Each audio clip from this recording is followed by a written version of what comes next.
আসসালামু আলাইকুম।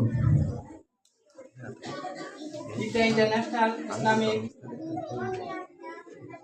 একাডেমি কর্তৃক আয়োজিত বই বিতরণ অনুষ্ঠান এবং অভিভাবক সমাবেশের উপস্থিত সকল সম্মানিত মহোদয়কে জানাচ্ছি সালাম। আসসালামু আলাইকুম রহমতুল্লাহি ওয়া বারাকাতুহু। আমি একটা বিশেষ উদ্দেশ্য নিয়ে এখানে আমাদের প্রতিষ্ঠান করার চিন্তা করেছি। বাংলাদেশে উন্নত মানের শিক্ষা প্রতিষ্ঠান খুব কম, যেখানে অনেক প্রতিষ্ঠান রয়েছে কিন্তু উন্নত মানের শিক্ষা ব্যবস্থা বিধান বা সিস্টেম বাংলাদেশে নেই। আমরা এখন স্মার্ট এডুকেশন না, আলট্রা স্মার্ট এডুকেশন সিস্টেমের মাধ্যমে আমরা ইংরেজি, বাংলা, আরবিক সমন্বয় not only general education but also Madrasa education.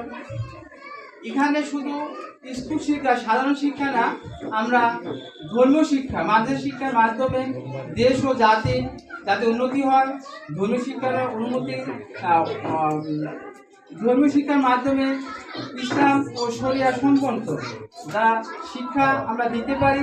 এজন্য আপনাদের কাছে আমাদের উদাত্ত আহ্বান। আমি একটা কথা বলতে চাই গার্ডিয়ানরা আছেন এদের উদ্দেশ্যে, জ্ঞানীদের মনীষী ব্যক্তিগণ বলেছেন আপনার সন্তানদেরকে সম্পদ তৈরি করো না, আপনার সন্তানদের জন্য সম্পদ তৈরি করিও না, আপনার ছেলে মেয়েকে সম্পদে পরিণত করো।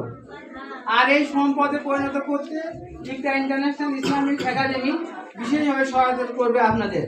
এক্ষেত্রে আপনাদের সহযোগিতা আমাদের একান্ত কাম্য। এগুলো আমার সংক্ষিপ্ত বক্তব্য শেষ করছি। ধন্যবাদ।